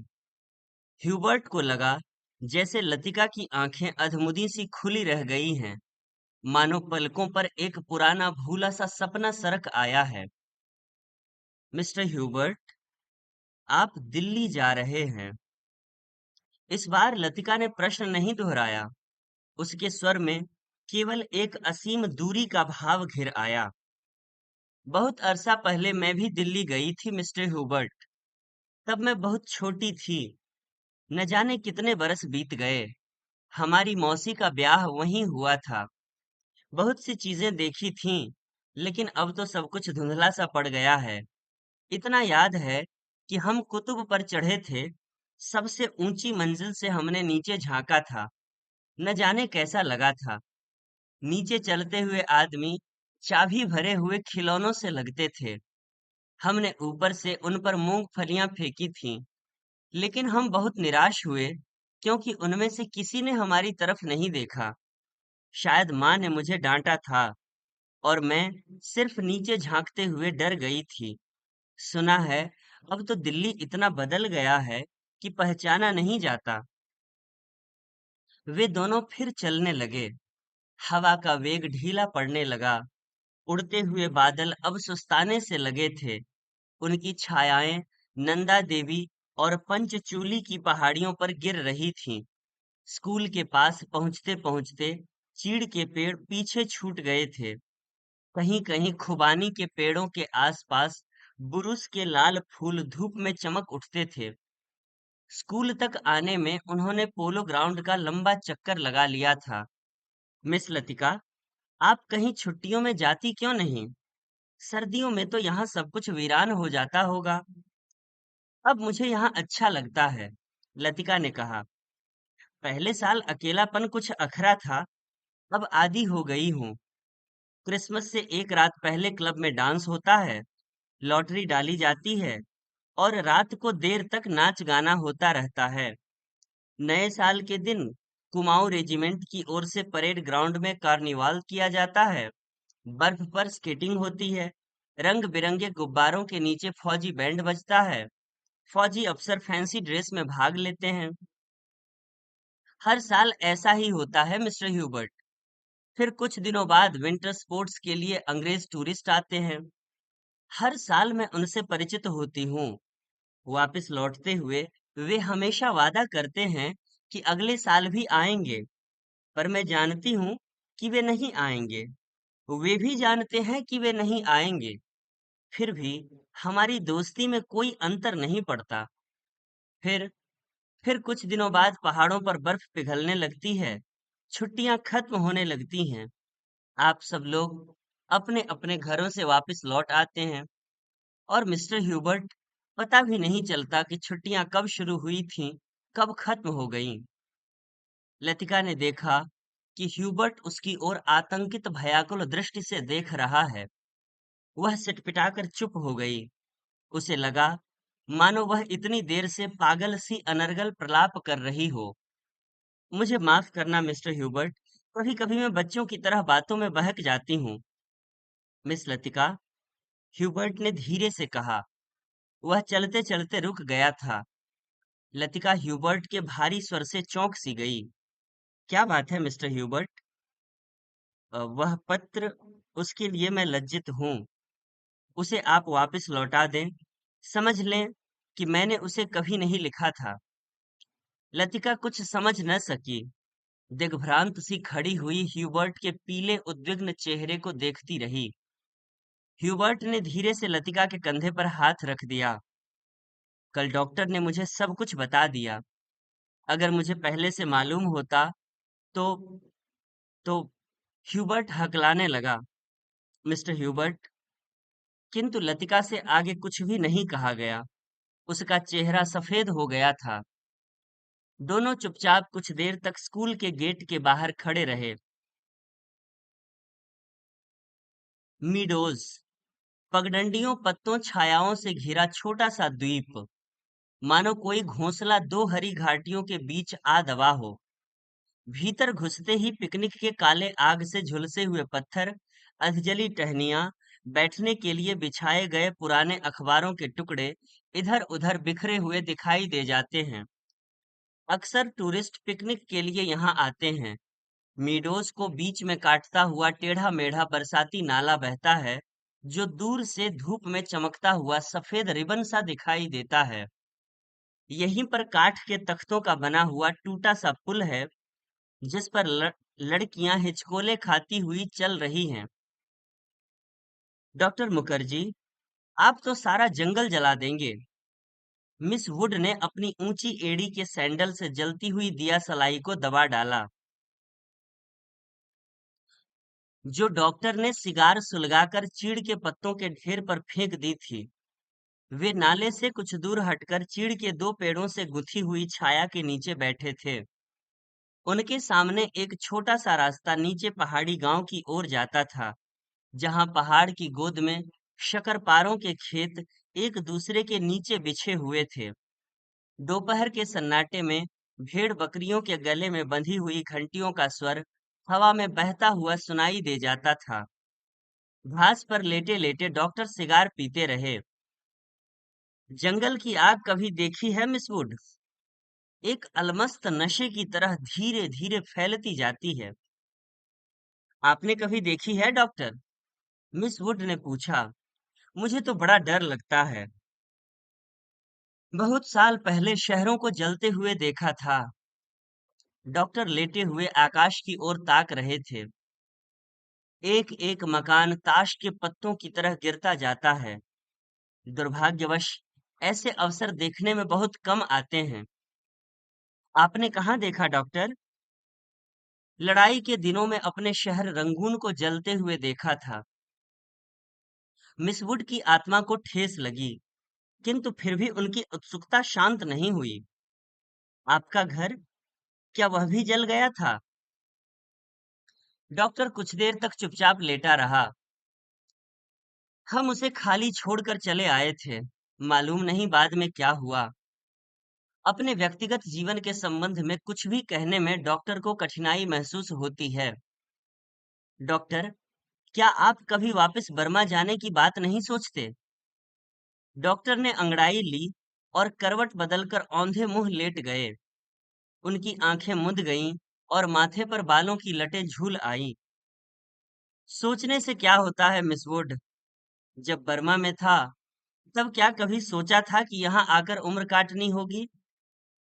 लेकिन डॉक्टर, कुछ भी कह लो, अपने देश का सुख कहीं और नहीं मिलता। यहाँ तुम चाहे कितने वर्ष रह लो, अपने को हमेशा अजनबी ही पाओगे। डॉक्टर ने सिगार के धुएं को धीरे धीरे हवा में छोड़ दिया। दरअसल अजनबी तो मैं वहां भी समझा जाऊंगा मिस वुड। इतने वर्षों बाद मुझे कौन पहचानेगा? इस उम्र में नए सिरे से रिश्ते जोड़ना काफी सिरदर्द का काम है। कम से कम मेरे बस की बात नहीं है। लेकिन डॉक्टर, आप कब तक इस पहाड़ी कस्बे में पड़े रहेंगे? इसी देश में रहना है तो किसी बड़े शहर में प्रैक्टिस शुरू कीजिए। प्रैक्टिस बढ़ाने के लिए कहाँ कहाँ भटकता फिरूंगा मिस वुड। जहाँ रहो वहीं मरीज मिल जाते हैं। यहाँ आया था कुछ दिनों के लिए, फिर मुद्दत हो गई और टिका रहा। जब कभी जी उबेगा, कहीं चला जाऊंगा। जड़ें जड़ें कहीं जमती नहीं तो पीछे भी कुछ नहीं छूट जाता। मुझे अपने बारे में कोई गलतफहमी नहीं है मिस वुड। मैं सुखी हूँ। मिस वुड ने डॉक्टर की बात पर विशेष ध्यान नहीं दिया। दिल में वह हमेशा डॉक्टर को उच्छृंखल, लापरवाह और सनकी समझती रही हैं। किंतु डॉक्टर के चरित्र में उनका विश्वास है। न जाने क्यों, क्योंकि डॉक्टर ने जाने अनजाने में उसका कोई प्रमाण दिया हो, यह उन्हें याद नहीं पड़ता।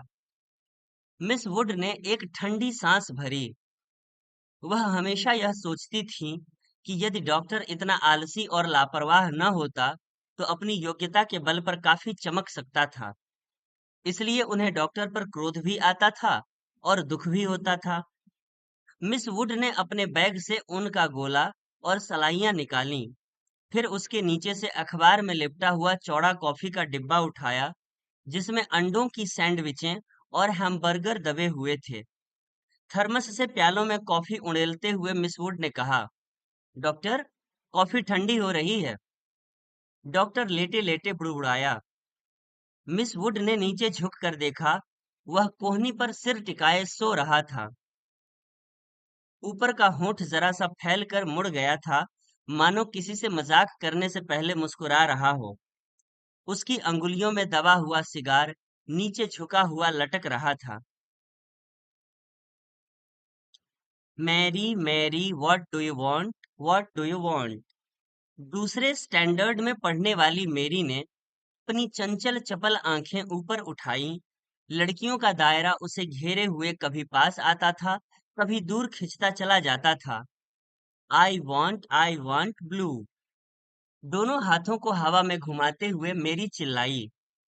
दायरा पानी की तरह टूट गया। सब लड़कियां एक दूसरे पर गिरती पड़ती किसी नीली वस्तु को छूने के लिए भाग भाग दौड़ करने लगीं। लंच समाप्त हो चुका था। लड़कियों के छोटे छोटे दल मीडोज में बिखर गए थे। ऊंची क्लास की कुछ लड़कियां चाय का पानी गर्म करने के लिए पेड़ों पर चढ़कर सूखी टहनियां तोड़ रही थीं। दोपहर की उस घड़ी में मीडोज अलसाया ऊँघता सा जान पड़ता था। हवा का कोई भूला भटका झोंका, चीड़ के पत्ते खड़खड़ा उठते थे। कभी कोई पक्षी अपनी सुस्ती मिटाने झाड़ियों से उड़कर नाले किनारे बैठ जाता था, पानी में सिर डुबोता था, फिर ऊबकर हवा में दो चार निरुद्देश्य चक्कर काटकर दोबारा झाड़ियों में दुबक जाता था। किंतु जंगल की खामोशी शायद कभी चुप नहीं रहती। गहरी नींद में डूबी सपनों की सी कुछ आवाजें नीरवता के हल्के झीने पर्दे पर सलवटें बिछा जाती हैं। मूक लहरों सी हवा में तिरती हैं, मानो कोई दबे पांव झांक कर अदृश्य संकेत कर जाता है, देखो मैं यहाँ हूँ। लतिका ने जूली के बाब हेयर को सहलाते हुए कहा, तुम्हें कल रात बुलाया था। मैडम मैं गई थी, आप अपने कमरे में नहीं थी। लतिका को याद आया कि कल रात वह डॉक्टर के कमरे के टेरेस पर देर रात तक बैठी रही थी और भीतर ह्यूबर्ट पियानो पर शोपा का नॉकटर्न बजा रहा था। जूली, तुमसे कुछ पूछना था। उसे लगा वह जूली की आंखों से अपने को बचा रही है। जूली ने अपना चेहरा ऊपर उठाया। उसकी भूरी आंखों से कौतूहल झांक रहा था। तुम ऑफिसर्स मेस में किसी को जानती हो? जूली ने अनिश्चित भाव से सिर हिलाया। लतिका कुछ देर तक जूली को अपलक घूरती रही। जूली, मुझे विश्वास है तुम झूठ नहीं बोलोगी। कुछ क्षण पहले जूली की आंखों में जो कौतूहल था, वह भय में परिणत होने लगा। लतिका ने अपनी जैकेट की जेब से एक नीला लिफाफा निकालकर जूली की गोद में फेंक दिया। यह किसकी चिट्ठी है? जूली ने लिफाफा उठाने के लिए हाथ बढ़ाया, किंतु फिर एक क्षण के लिए उसका हाथ कांप कर ठिठक गया। लिफाफे पर उसका नाम और हॉस्टल का पता लिखा हुआ था। थैंक यू मैडम, मेरे भाई का पत्र है। वह झांसी में रहते हैं। जूली ने घबराहट में लिफाफे को अपने स्कर्ट की तहों में छिपा लिया।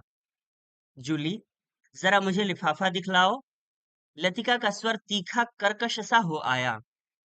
जूली ने अनमने भाव से लतिका को पत्र दे दिया। तुम्हारे भाई झांसी में रहते हैं? जूली इस बार कुछ नहीं बोली। उसकी उद्भ्रांत उखड़ी सी आंखें लतिका को देखती रहीं। ये क्या है? जूली का चेहरा सफेद फक पड़ गया। लिफाफे पर कुमाऊं रेजिमेंटल सेंटर की मुहर उसकी ओर घूर रही थी। कौन है यह? लतिका ने पूछा। उसने पहले भी हॉस्टल में उड़ती हुई अफवाह सुनी थी कि जूली को क्लब में किसी मिलिट्री ऑफिसर के संग देखा गया था, किंतु ऐसी अफवाहें अक्सर उड़ती रहती थीं और उसने उस पर विश्वास नहीं किया था। जूली, तुम अभी बहुत छोटी हो। जूली के होंठ कांपे। उसकी आंखों में निरीह याचना का भाव घिर आया।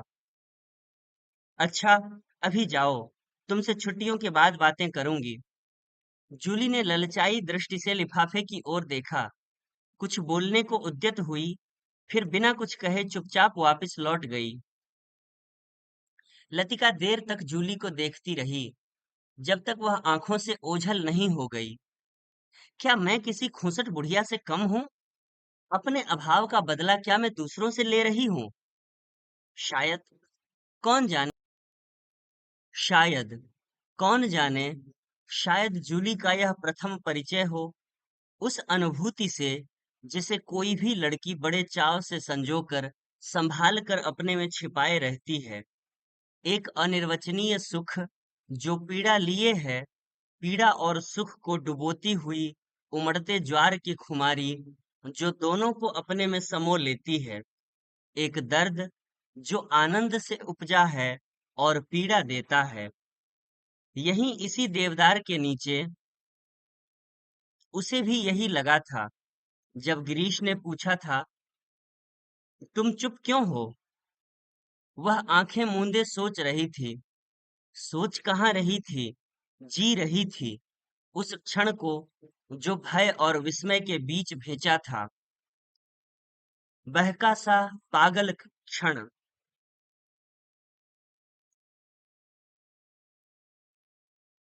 वह अभी पीछे मुड़ेगी तो गिरीश की नर्वस मुस्कुराहट दिखाई दे जाएगी। उस दिन से आज दोपहर तक का अतीत एक दुःस्वप्न की मानिंद टूट जाएगा। वही देवदार है जिस पर उसने अपने बालों के क्लिप से गिरीश का नाम लिखा था। पेड़ की छाल उतरती नहीं थी, क्लिप टूट टूट जाता था। तब गिरीश ने अपने नाम के नीचे उसका नाम लिखा था। जब कभी कोई अक्षर बिगड़कर टेढ़ा मेढ़ा हो जाता था, तब वह हंसती थी और गिरीश का कांपता हुआ हाथ और भी कांप जाता था। लतिका को लगा कि जो वह याद करती है, वही भूलना भी चाहती है। लेकिन जब सचमुच भूलने लगती है, तब उसे भय लगता है कि जैसे कोई उसकी किसी चीज को उसके हाथों से छीने लिए जा रहा है। ऐसा कुछ जो सदा के लिए खो जाएगा। बचपन में जब कभी वह अपने किसी खिलौने को खो देती थी, तो वह गुमसुम सी होकर सोचा करती थी, कहाँ रख दिया मैंने। जब बहुत दौड़ धूप करने पर खिलौना मिल जाता, तो वह बहाना करती कि अभी उसे खोज ही रही है, कि वह अभी मिला नहीं है। जिस स्थान पर खिलौना रखा होता, जानबूझकर उसे छोड़कर घर के दूसरे कोनों में उसे खोजने का उपक्रम करती। तब खोई हुई चीज याद रहती, इसलिए भूलने का भय नहीं रहता था। आज वह उस बचपन के खेल का बहाना क्यों नहीं कर पाती? बहाना शायद करती है, उसे याद करने का बहाना, जो भूलता जा रहा है। दिन महीने बीत जाते हैं और वह उलझी रहती है। अनजाने में गिरीश का चेहरा धुंधला पड़ता जाता है। याद वह करती है, किंतु जैसे किसी पुरानी तस्वीर के धूल भरे शीशे को साफ कर रही हो।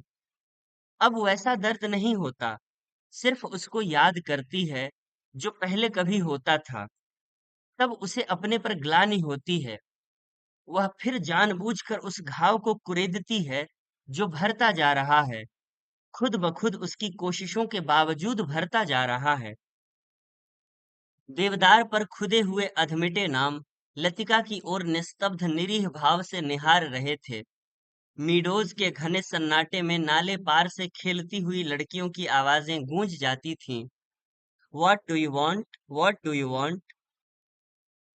तितलियां, झिंगुर, जुगनू, मीडोज पर उतरती हुई सांझ की छायाओं में पता नहीं चलता कौन आवाज किसकी है। दोपहर के समय जिन आवाजों को अलग अलग करके पहचाना जा सकता था, अब वे एक स्वरता की अविरल धारा में घुल गई थीं। घास से अपने पैरों को पोंछता हुआ कोई रेंग रहा है। झाड़ियों के झुरमुट से परों को फड़फड़ाता हुआ झपट कर कोई ऊपर से उड़ जाता है। किंतु ऊपर देखो तो कहीं कुछ भी नहीं है। मीडोज के झरने का गड़गड़ाता स्वर जैसे अंधेरी सुरंग में झपाटे से ट्रेन गुजर गई हो और देर तक उसमें सीटियों और पहियों की चीत्कार गूंजती रही हो। पिकनिक कुछ देर तक और चलती, किंतु बादलों की तहें एक दूसरे पर चढ़ती जा रही थीं। पिकनिक का सामान बटोरा जाने लगा। मीडोज के चारों ओर बिखरी हुई लड़कियां मिस वुड के इर्द गिर्द जमा होने लगीं। अपने संग वे अजीबोगरीब चीजें बटोर लाई थीं। कोई किसी पक्षी के टूटे हुए पंख को बालों में लगाए हुए थी। किसी ने पेड़ की टहनी को चाकू से छीलकर छोटी सी बेंत बना ली थी। ऊंची क्लास की कुछ लड़कियों ने अपने अपने रूमालों में नाले से पकड़ी हुई छोटी छोटी बालिश्त भर की मछलियों को दबा रखा था, जिन्हें मिस वुड से छिपाकर वे एक दूसरे को दिखा रही थीं। मिस वुड लड़कियों की टोली के संग आगे निकल गईं। मीडोज से पक्की सड़क तक 3-4 फरलांग की चढ़ाई थी। लतिका हांफने लगी। डॉक्टर मुखर्जी सबसे पीछे आ रहे थे। लतिका के पास पहुंचकर वह ठिठक गए। डॉक्टर ने दोनों घुटनों को जमीन पर टेकते हुए सिर झुकाकर एलिजाबेथन युगीन अंग्रेजी में कहा, मैडम, आप इतनी परेशान क्यों नजर आ रही हैं? और डॉक्टर की नाटकीय मुद्रा को देखकर लतिका के होठों पर एक थकी सी ढीली ढीली मुस्कुराहट बिखर गई। प्यास के मारे गला सूख रहा है और यह चढ़ाई है कि खत्म होने में नहीं आती। डॉक्टर ने अपने कंधे पर लटकते हुए थर्मस को उतारकर लतिका के हाथों में देते हुए कहा, थोड़ी सी कॉफी बची है, शायद कुछ मदद कर सके। पिकनिक में तुम कहाँ रह गए डॉक्टर? कहीं दिखाई नहीं दिए। दोपहर भर सोता रहा, मिस वुड के संग। मेरा मतलब है, मिस वुड पास बैठी थीं। मुझे लगता है मिस वुड मुझसे मोहब्बत करती हैं। कोई भी मजाक करते समय डॉक्टर अपनी मूंछों के कोनों को चबाने लगता है। क्या कहती थी? लतिका ने थर्मस से कॉफी को मुंह में उड़ेल लिया। शायद कुछ कहती, लेकिन बदकिस्मती से बीच में ही मुझे नींद आ गई। मेरी जिंदगी के कुछ खूबसूरत प्रेम प्रसंग कमबख्त इस नींद के कारण अधूरे रह गए हैं। और इस दौरान में जब दोनों बातें कर रहे थे, उनके पीछे मीडोज और मोटर रोड के संग चढ़ती हुई चीड़ और बांज के वृक्षों की कतारें सांझ के घिरते अंधेरे में डूबने लगीं। मानो प्रार्थना करते हुए उन्होंने चुपचाप अपने सिर नीचे झुका लिए हों। इन्हीं पेड़ों के ऊपर बादलों में गिरजे का क्रॉस कहीं उलझा पड़ा था। उसके नीचे पहाड़ों की ढलान पर बिखरे हुए खेत भागती हुई गिलहरियों से लग रहे थे, जो मानो किसी की टोह में स्तब्ध ठिठक गई हों। डॉक्टर, मिस्टर ह्यूबर्ट पिकनिक पर नहीं आए? डॉक्टर मुखर्जी टॉर्च जलाकर जलाकर लतिका के आगे आगे चल रहे थे। मैंने उन्हें मना कर दिया था। किस लिए? अंधेरे में पैरों के नीचे दबे हुए पत्तों की चरमराहट के अतिरिक्त कुछ सुनाई नहीं देता था। डॉक्टर मुखर्जी ने धीरे से खांसा। पिछले कुछ दिनों से मुझे संदेह होता जा रहा है कि ह्यूबर्ट की छाती का दर्द शायद मामूली दर्द नहीं है। डॉक्टर थोड़ा सा हंसा, जैसे उसे अपनी यह गंभीरता अरुचिकर लग रही हो। डॉक्टर ने प्रतीक्षा की, शायद लतिका कुछ कहेगी, किंतु लतिका चुपचाप उसके पीछे चल रही थी। यह मेरा महज शक है, शायद मैं बिल्कुल गलत हूं, किंतु यह बेहतर होगा कि वह अपने एक फेफड़े का एक्सरे करा ले। इससे कम से कम कोई भ्रम तो नहीं रहेगा। आपने मिस्टर ह्यूबर्ट से इसके बारे में कुछ कहा है? अभी तक कुछ नहीं कहा। ह्यूबर्ट जरा सी बात पर चिंतित हो उठता है, इसलिए कभी साहस नहीं हो पाता। डॉक्टर को लगा उसके पीछे आते हुए लतिका के पैरों का स्वर सहसा बंद हो गया है। उन्होंने पीछे मुड़कर देखा। लतिका बीच सड़क पर अंधेरे में छाया सी चुपचाप निश्चल खड़ी है। डॉक्टर, लतिका का स्वर भर्राया हुआ था। क्या बात है मिस लतिका? आप रुक क्यों गईं? डॉक्टर, क्या मिस्टर ह्यूबर्ट? डॉक्टर ने अपनी टॉर्च की मध्यम रोशनी लतिका पर उठा दी। उसने देखा लतिका का चेहरा एकदम पीला पड़ गया है और वह रह रह कर पत्ते सी कांप जाती है। मिस लतिका, क्या बात है? आप तो बहुत डरी सी जान पड़ती हैं। कुछ नहीं डॉक्टर, मुझे मुझे कुछ याद आ गया था। वे दोनों फिर चलने लगे। कुछ दूर जाने पर उनकी आंखें ऊपर उठ गईं। पक्षियों का एक बेड़ा धूमिल आकाश में त्रिकोण बनाता हुआ पहाड़ों के पीछे से उनकी ओर आ रहा था। लतिका और डॉक्टर सिर उठाकर इन पक्षियों को देखते रहे। लतिका को याद आया, हर साल सर्दी की छुट्टियों से पहले ये परिंदे मैदानों की ओर उड़ते हैं। कुछ दिनों के लिए बीच के इस पहाड़ी स्टेशन पर बसेरा करते हैं, प्रतीक्षा करते हैं बर्फ के दिनों की, जब वे नीचे अजनबी अनजाने देशों में उड़ जाएंगे। क्या वे सब भी प्रतीक्षा कर रहे हैं? वह, डॉक्टर मुखर्जी, मिस्टर ह्यूबर्ट, लेकिन कहाँ के लिए? हम कहाँ जाएंगे? किंतु उसका कोई उत्तर नहीं मिला। उस अंधेरे में मीडोज के झरने के भुतैले स्वर और चीड़ के पत्तों की सरसराहट के अतिरिक्त कुछ सुनाई नहीं देता था। लतिका हड़बड़ाकर चौंक गई। अपनी छड़ी पर झुका हुआ डॉक्टर धीरे धीरे सीटी बजा रहा था। मिस लतिका, जल्दी कीजिए, बारिश शुरू होने वाली है। हॉस्टल पहुंचते पहुंचते बिजली चमकने लगी थी, किंतु उस रात बारिश देर तक नहीं हुई। बादल बरसने भी नहीं पाते थे कि हवा के थपेड़ों से धकेल दिए जाते थे। दूसरे दिन तड़के ही बस पकड़नी थी, इसलिए डिनर के बाद लड़कियां सोने के लिए अपने अपने कमरों में चली गई थीं। जब लतिका अपने कमरे में गई, तो उस समय कुमाऊं रेजिमेंट सेंटर का बिगुल बज रहा था। उसके कमरे में करीमुद्दीन कोई पहाड़ी धुन गुनगुनाता हुआ लैंप में गैस पंप कर रहा था। लतिका उन्हीं कपड़ों में तकिए को दोहरा करके लेट गई। करीमुद्दीन ने उड़ती हुई निगाह से लतिका को देखा, फिर अपने काम में जुट गया। पिकनिक कैसी रही मेम साहब? तुम क्यों नहीं आए? सब लड़कियां तुम्हें पूछ रही थीं। लतिका को लगा दिन भर की थकान धीरे धीरे उसके शरीर की पसलियों पर चिपटती जा रही है। अनायास उसकी आंखें नींद के बोझ से झपकने लगीं। मैं चला आता तो ह्यूबर्ट साहब की तीमारदारी कौन करता? दिन भर उनके बिस्तर से सटा हुआ बैठा रहा, और अब वह गायब हो गए हैं। करीमुद्दीन ने कंधे पर लटकते हुए मैले कुचैले तौलियों को उतारा और लैंप के शीशों की गर्द पोंछने लगा। लतिका की अधमुदी आंखें खुल गईं। क्या ह्यूबर्ट साहब अपने कमरे में नहीं हैं? खुदा जाने इस हालत में कहाँ भटक रहे हैं। पानी गर्म करने कुछ देर के लिए बाहर गया था। वापस आने पर देखता हूँ कि कमरा खाली पड़ा है। करीमुद्दीन बड़बड़ाता हुआ बाहर चला गया। लतिका ने लेटे लेटे पलंग के नीचे चप्पलों को पैरों से उतार दिया। ह्यूबर्ट इतनी रात कहाँ गए? किंतु लतिका की आंखें फिर झपक गईं। दिन भर की थकान ने सब परेशानियों प्रश्नों पर कुंजी लगा दी थी।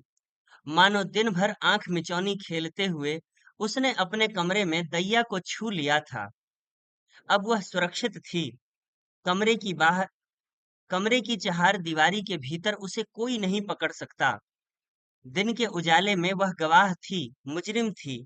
हर चीज का उसे तकाजा था। अब इस अकेलेपन में कोई गिला नहीं, उलाहना नहीं। सब खींचातानी खत्म हो गई है। जो अपना है वह बिल्कुल अपना सा हो गया है। जो अपना नहीं है उसका दुख नहीं, अपनाने की फुर्सत नहीं।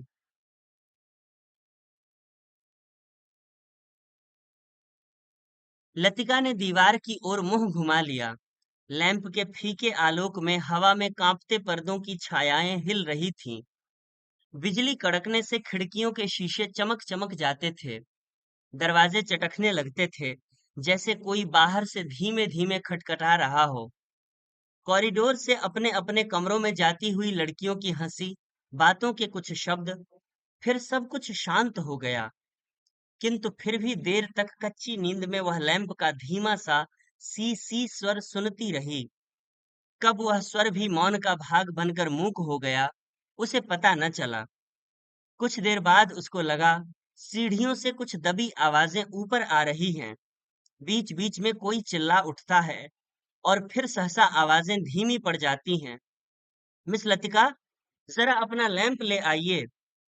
कॉरिडोर के जीने से डॉक्टर मुखर्जी की आवाज आई थी। कॉरिडोर में अंधेरा था। वह 3-4 सीढ़ियां नीचे उतरी, लैंप नीचे किया। सीढ़ियों से सटे जंगले पर ह्यूबर्ट ने अपना सिर रख दिया था।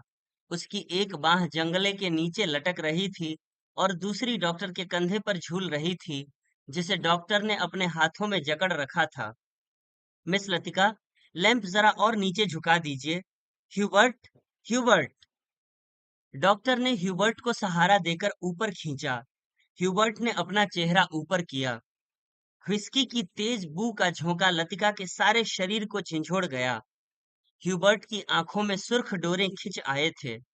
कमीज का कॉलर उल्टा हो गया था, और टाई की गांठ ढीली होकर नीचे खिसक आई थी।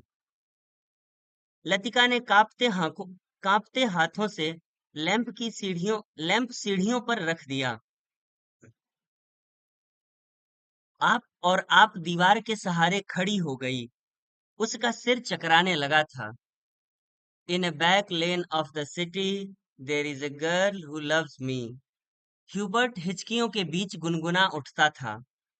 Hubert, please, please. डॉक्टर ने ह्यूबर्ट के लड़खड़ाते शरीर को अपनी मजबूत गिरफ्त में ले लिया। मिस लतिका, आप लैंप लेकर आगे चलिए। लतिका ने लैंप उठाया। दीवार पर उन तीनों की छायाएं डगमगाने लगीं। In a back lane of the city, there is a girl who loves me.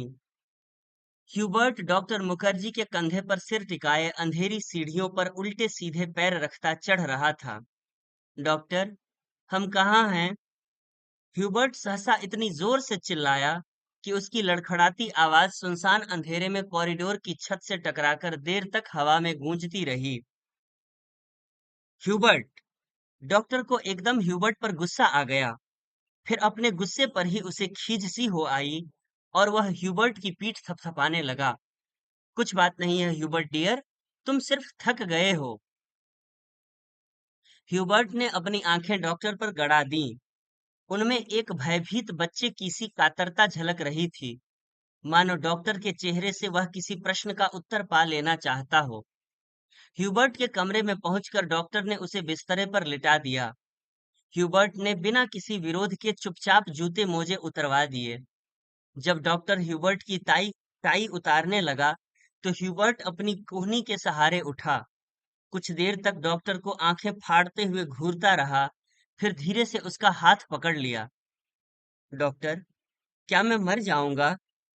कैसी बात करते हो ह्यूबर्ट? डॉक्टर ने हाथ छुड़ाकर धीरे से ह्यूबर्ट का सिर तकिए पर टिका दिया। Good night Hubert. Good night doctor. Hubert ने करवट बदल ली। Good night mister Hubert. Latika का स्वर सिहर गया, किंतु ह्यूबर्ट ने कोई उत्तर नहीं दिया। करवट बदलते ही उसे नींद आ गई थी। कॉरिडोर में वापस आकर डॉक्टर मुखर्जी रेलिंग के सामने खड़े हो गए। हवा के तेज झोंकों से आकाश में फैले बादलों की परतें जब कभी इकहरी हो जाती, तब उनके पीछे से चांदनी बुझती हुई आग के धुएं के आसपास की पहाड़ियों पर फैल जाती थी। धुएं सी आसपास की पहाड़ियों पर फैल जाती थी। आपको मिस्टर ह्यूबर्ट कहाँ मिले? लतिका कॉरिडोर के दूसरे कोने में रेलिंग पर झुकी हुई थी। क्लब की बार में उन्हें देखा था। मैं न पहुंचता तो जाने कब तक बैठे रहते। डॉक्टर मुखर्जी ने सिगरेट जलाई। उन्हें अभी एक दो मरीजों के घर जाना था। कुछ देर तक उन्हें टाल देने के इरादे से वह कॉरिडोर में खड़े रहे। नीचे अपने क्वार्टर में बैठा हुआ करीमुद्दीन माउथ ऑर्गन पर कोई पुरानी फिल्मी धुन बजा रहा था। आज दिन भर बादल छाए रहे, लेकिन खुलकर बारिश नहीं हुई। क्रिसमस तक शायद मौसम ऐसा ही रहेगा। कुछ देर तक दोनों चुपचाप खड़े रहे। कॉन्वेंट स्कूल के बाहर फैले लॉन से झिंगुरों का अनवरत स्वर चारों ओर फैली निस्तब्धता को और भी अधिक घना बना रहा था। कभी कभी ऊपर मोटर रोड पर किसी कुत्ते की रिरियाहट सुनाई पड़ जाती थी। डॉक्टर, कल रात आपने मिस्टर ह्यूबर्ट से कुछ कहा था मेरे बारे में? वही जो सब लोग जानते हैं, और ह्यूबर्ट जिसे जानना चाहिए था नहीं जानता था। डॉक्टर ने लतिका की ओर देखा। वह जड़वत अविचलित रेलिंग पर झुकी हुई थी। वैसे हम सबकी अपनी अपनी जिद होती है। कोई छोड़ देता है, कोई आखिर तक उससे चिपका रहता है। डॉक्टर मुखर्जी अंधेरे में मुस्कुराए। उनकी मुस्कुराहट में सूखा सा विरक्ति का भाव भरा था। कभी कभी मैं सोचता हूँ मिस लतिका, किसी चीज को न जानना यदि गलत है, तो जानबूझकर न भूल पाना, हमेशा जोंक की तरह उससे चिपटे रहना, यह भी गलत है।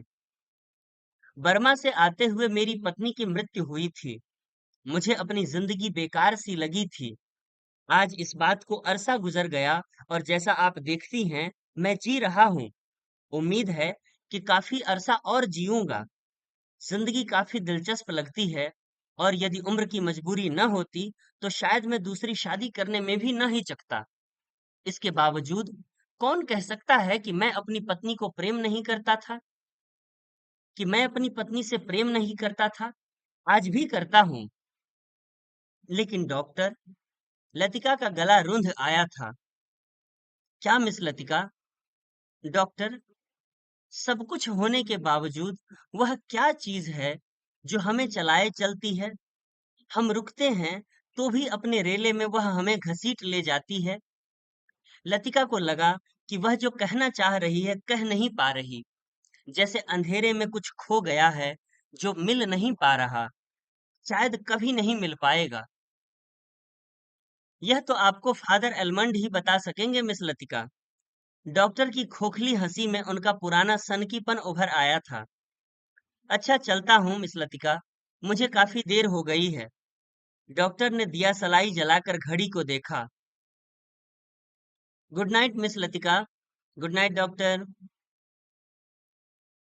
डॉक्टर के जाने पर लतिका कुछ देर तक अंधेरे में रेलिंग से सटी खड़ी रही। हवा चलने से कॉरिडोर में जमा हुआ कोहरा सिहर उठता था। शाम को सामान बांधते हुए लड़कियों ने अपने अपने कमरे के सामने जो पुरानी कॉपियों, अखबारों और रद्दी के ढेर लगा दिए थे, वे सब अब अंधेरे कॉरिडोर में हवा के झोंकों से इधर उधर बिखरने लगे थे। लतिका ने लैंप उठाया और अपने कमरे की ओर जाने लगी। कॉरिडोर में चलते हुए उसने देखा, जूली के कमरे में प्रकाश की एक पतली रेखा दरवाजे के बाहर खिंच आई है। लतिका को कुछ याद आया। वह कुछ क्षणों तक सांस रोके जूली के कमरे के बाहर खड़ी रही। कुछ देर बाद उसने दरवाजा खटखटाया। भीतर से कोई आवाज नहीं आई। लतिका ने दबे हाथों से हल्का सा धक्का दिया। दरवाजा खुल गया। जूली लैंप बुझाना भूल गई थी। लतिका धीरे धीरे दबे पांव जूली के पलंग के पास चली आई। जूली का सोता हुआ चेहरा लैंप के फीके आलोक में पीला सा दिख रहा था। लतिका ने अपनी जेब से वही नीला लिफाफा निकाला और उसे धीरे से जूली के तकिए के नीचे दबाकर रख दिया। तो ये थी कहानी परिंदे। यह कहानी कैसी लगी? वाचन कैसा रहा? यदि मुझसे कोई भूल हुई हो या आपका कोई सुझाव हो तो अवश्य साझा करें।